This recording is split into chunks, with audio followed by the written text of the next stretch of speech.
Hello दोस्तों, नमस्कार। Welcome to my YouTube channel. दोस्तों, आज हम डिस्कस करने वाले हैं जीके एनर्जीज लिमिटेड के शेयर्स के बारे में। अभी तक अगर आपने मेरे चैनल को सब्सक्राइब नहीं किया तो दोस्तों सब्सक्राइब कर लीजिए। आज हम इस वीडियो के अंदर 3 टॉपिक्स के बारे में डिस्कशन करेंगे। सबसे पहला जो पॉइंट रहेगा हमारा है कि पास्ट में इसने कितना अभी रिटर्न बना के दिया इन्वेस्टर्स को। दूसरा हमारा रहेगा फंडामेंटल से रिलेटेड कि इसका कंपनी का मार्केट कैपिटलाइजेशन क्या है और किस फील्ड में काम करती है। तीसरा हमारा रहेगा इसका Q2 के रिजल्ट डिक्लेयर हो गए हैं तो वो रिजल्ट कैसे रहे। वन बाय वन स्टार्ट करते हैं। सबसे पहले हम देखते हैं कि जो पास्ट रिटर्न इसने कितने दिए। सबसे पहले आपको देखने को मिल रहा होगा जो 14 तारीख को जो ट्रेडिंग हुई इस दिन लगभग 3.5% के आसपास रिटर्न दिया। 5 दिन का अगर चार्ट देखते हैं तो आपको देखने को मिल रहा होगा नेगेटिव में। एक मंथ का अगर देखते हैं तो 8% आपको नेगेटिव देखने को मिला है। इसी प्रकार 6 मंथ का देखते हैं तो आपको 18% आपको यहाँ पे रिटर्न दे के बना है। अगर मैक्सिमम की बात करते हैं तो आपको यहाँ देखने को मिल रहा होगा मैक्सिमम, यानी कि जब से कंपनी लिस्टेड हुई है आपको देखने को मिल रहा होगा कंपनी अभी सितंबर लास्ट जो मंथ है उस 2 मंथ पहले ही लिस्टेड हुई है कंपनी। तो आपको देखने को मिल रहा होगा लगभग 167 के आसपास से लेके अभी 198 इसके आसपास ही ये जो है इसकी प्राइस का मूवमेंट चल रहा है। 218 अभी तक मैक्सिमम बना है। तो अभी इसने कुछ इसके बारे में कुछ खास तो नहीं बोल सकते कि कितना रिटर्न दिया, क्योंकि अभी रिसेंटली इसका आईपीओ आया था। तो अभी डायरेक्टली चलते हैं इसके फंडामेंटल्स के ऊपर। तो दोस्तों, आपको सबसे पहले मैं बताना चाह रहा हूँ कि ये जो जीके एनर्जीज लिमिटेड है किस सेक्टर के अंदर काम करती है। सबसे पहले हम ये चेक करते हैं। आपको देखने को मिल रहा होगा ये सोलर प्लेट से रिलेटेड कुछ इसका सबसे मेन जो बिजनेस है आपको यहाँ देखने को मिल रहा होगा सोलर एग्रीकल्चर पंप, यानी कि ये जो कंपनी इसका एक इस सेक्टर के अंदर भी काफ़ी अच्छी पकड़ है। सोलर एग्रीकल्चर पंप जिसमें पूरा सेटअप देते हैं, सोलर से चलता है वो सिस्टम्स।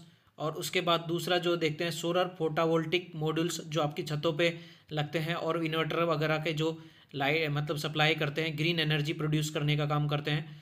और तीसरा जो है अपना सोलर वाटर पंप कंट्रोलर जो बनाते हैं कि जो अगर लाइट आती है तो वो अपना सोलर से यूज़ ना करे, उस टाइम बैटरी चार्जेज हो, और जब अगर लाइट नहीं हो तो सोलर से मतलब ये कंट्रोल पैनल है, एक तरीका कंट्रोल पैनल ही बनाने का काम करते हैं। तीसरा जो लास्ट है सोलर रूफ टॉप जो छतों के ऊपर भी जो लगते हैं सोलर पैनल, उसके ऊपर भी काम करती है। तो आपको देखने को मिल रहा होगा कंपनी का जो आप कंपनी बता रही है कि 15 ईयर का इस फील्ड के अंदर एक्सपीरियंस है। लगभग 500 प्लस से ज़्यादा एम्प्लॉय इसके ऊपर एम्प्लॉय काम कर रहे हैं और 42,778 सोलर पंप इंस्टॉल कर दिए हैं अक्टूबर 30 नवंबर 2024 तक। काफ़ी अच्छी इसकी जो सेल्स है वो भी यहाँ देखने को मिल रही है। दोस्तों, आपको यहाँ देखने को मिल रहा होगा जो इनकी इंस्टॉलेशन साइट्स है वो किस तरीके से इंस्टॉल करती हैं और कैसा इनका स्ट्रक्चर यहाँ बनाते हैं। और जो भी सोलर पंप से रिलेटेड है रिमोटली विलेजेस में होते हैं ज़्यादातर, जहाँ पे सप्लाई इलेक्ट्रिसिटी सप्लाई के जो पहुँचने में थोड़ा इशू होता है, यहाँ पे ये सोलर पंप को इजीली इंस्टॉल कर देते हैं अब उस खेत के अंदर ट्यूबवेल के पास ही। तो अब हम आ गए हैं डायरेक्टली इसके फंडामेंटल्स के ऊपर। तो आपको देखने को मिल रहा है जो उसका मार्केट कैपिटलाइजेशन है, यानी कि कंपनी का जो मार्केट कैपिटलाइजेशन है 4,025 करोड़। करंट जो प्राइस चल रही है 198 रुपीज़। और 52 वीक पहले जो मतलब इसको ज़्यादा टाइम हुआ नहीं है, अभी विद इन 4-5 महीने हुए हैं, तो आप इसको यह नहीं बोल सकते हैं।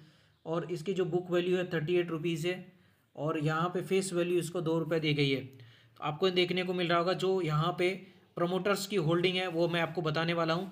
इससे पहले थोड़ा सा और डिस्कशन, थोड़ा सा इसका कंपैरिजन कर लेते हैं। Company has good return on equity, ROE इसका अच्छा है लास्ट 3 ईयर में लगभग 97% के आसपास।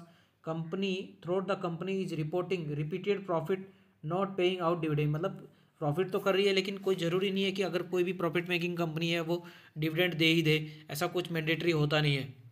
सबसे मेन जो आपको मैं बताने वाला हूँ जो प्रमोटर्स होल्डिंग है, यहाँ पे आपको देखने को मिल रहा होगा लगभग 79.2% प्रमोटर्स के पास इसका जो होल्डिंग बनी हुई है। और एफ के पास भी 1.68% के आसपास होल्डिंग बनी हुई है। और डी को आपको देखने को मिल रहा होगा 8.64, यानी कि कंपनी स्मॉल कैप कंपनी है लेकिन एफ जो डी हैं उनका भी काफ़ी अच्छा इंटरेस्ट देखने को मिल रहा है। दोस्तों, क्यों देखने को मिल रहा है? क्योंकि आने वाला जो टाइम है, फ्यूचर है, जो आने वाला फ्यूचर है वो सोलर एनर्जी या ग्रीन एनर्जी, रिन्यूएबल एनर्जी के ऊपर बहुत ज़्यादा बेस रहेगा। जो जो भी कंट्री इस फील्ड सेक्टर के अंदर बहुत ज़्यादा अगर वर्क करेगी, अब इंस्टॉल करेगी, तो आने वाले टाइम में उसकी जो डिमांड है न कि भारत में, जबकि आने वाले भारत से जो मतलब आउट ऑफ कंट्री भी इसकी बहुत ज़्यादा डिमांड देखने को मिलेगी इंस्ट्रूमेंट वगैरह की, क्योंकि इससे क्या है, एक तो कार्बन इमिशन कम होता है और जो पॉल्यूशंस वगैरह कम होते हैं। ये ही सब पूरे देशों का एक एम बनाया हुआ है इस टाइम।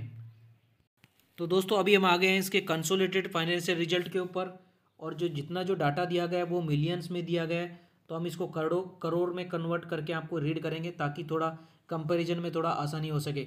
सबसे पहले आपको देखने को मिल रहा होगा रेवेन्यू फ्रॉम ऑपरेशंस और अदर इनकम। इन सब दोनों को मिलाने के बाद जो इसकी टोटल इनकम बनती है इस क्वार्टर के अंदर, आपको देखने को मिल रहा है 405 करोड़। पिछला जो Q1 था उसके अंदर 326 करोड़, और जो लास्ट ईयर का जो क्वार्टर था उसके अंदर 732 करोड़ आपको यहाँ पे टोटल इनकम करती हुई दिखाई दी कंपनी। अगर कंपैरिजन करते हैं तो आपको देखने को मिल रहा होगा क्वार्टर ऑन क्वार्टर बेसिस पे तो थोड़ा इंक्रीमेंट हुआ है, 326 करोड़ से बढ़ के 405 करोड़ हुई, यानी कि 24 से 25% आपको यहाँ बढ़ोतरी देखने को मिली है क्वार्टर ऑन क्वार्टर बेसिस पे टोटल इनकम के अंदर। लेकिन ईयर ऑन ईयर बेसिस पे यहाँ पे काफ़ी ज़्यादा गिरावट देखने को मिली है, 732 करोड़ से घट के 405 करोड़ हुई, यानी कि आप बोल सकते हो लगभग 48 से लगभग 50% आपको यहाँ पे गिरावट देखने को मिली है ईयर ऑन ईयर बेसिस पे नेट इनकम के अंदर। तो जब नेट इनकम के अंदर इन गिरावट देखने को मिलेगी तो डेफिनेटली आपको यहाँ पे नेट प्रॉफिट के अंदर भी ईयर ऑन ईयर बेसिस पे गिरावट देखने को मिलेगी। इसके बाद आपको देखने को मिल रहा होगा सबसे पहले क्या है दोस्तों, इसमें क्या है, कुछ प्रोजेक्ट मतलब ऐसे सीजनल डिमांड पे भी डिपेंड करता है, इसलिए जो पिछला जो सितंबर मंथ था लास्ट ईयर उसमें कुछ ऐसी डिमांड आई होगी, इस वजह से बहुत ज़्यादा ग्रोथ करने को मिला, क्योंकि उस टाइम खर्चा भी आपको देखने को बहुत ज़्यादा मिल रहा है। अगर एक्सपेंस की बात करते हैं तो आपको देखने को मिला इस Q2 के अंदर इसको 343 करोड़ का, और Q1 के अंदर आपको देखने को मिल रहा है 275 करोड़ का, और लास्ट ईयर का जो सितंबर मंथ था उसके अंदर 619 करोड़ का आपको यहाँ पे एक्सपेंस करती हुई दिखाई दी कंपनी के खर्चे तो कंट्रोल में है, लेकिन जिस प्रकार से इनकम में बढ़ोतरी करी सितंबर मंथ 2024 के अंदर, इसी प्रकार एक्सपेंस भी हुए हैं उस ईयर के फाइनेंशियल ईयर में। तो प्रॉफिट, अगर हम प्रॉफिट फॉर द पीरियड की बात करते हैं, यानी कि नेट प्रॉफिट की बात करते हैं, इस क्वार्टर के अंदर आपको देखने को मिल रहा है 46 करोड़ का। पिछला जो क्वार्टर है उसके अंदर 37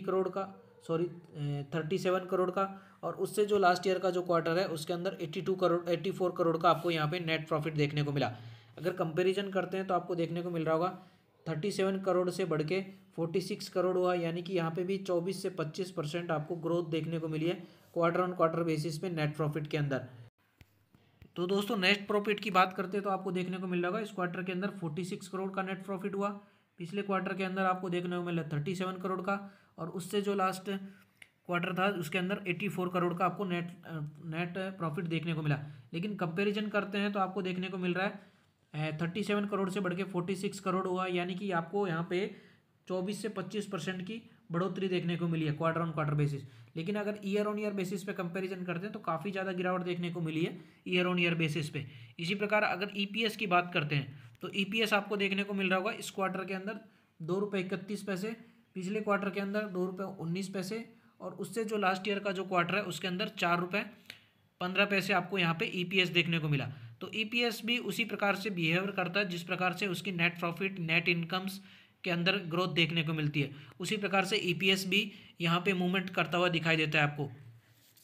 तो दोस्तों अगर हम कंक्लूड निकालते हैं तो यहाँ पे जो जीके एनर्जीज है वो अभी रिसेंटली इसके बहुत ज़्यादा डाटा अवेलेबल नहीं है मार्केट के अंदर, क्योंकि अभी रिसेंटली सितंबर मंथ के अंदर ही ये अभी यहाँ पे आपको लिस्टेड होती हुई दिखाई दी कंपनी, इसको आईपीओ आया था, और अभी जो इसके जो रिजल्ट्स दिखाए गए हैं उसमें भी ईयर ऑन ईयर बेसिस पे काफ़ी ज़्यादा निराश किया है, जैसे कि कंपनी का परफॉर्मेंस अच्छा नहीं है। अगर ईयर ऑन ईयर बेसिस पे compare quarter on quarter basis पे काफ़ी अच्छा यहाँ पे परफॉर्मेंस दिखाई दी है।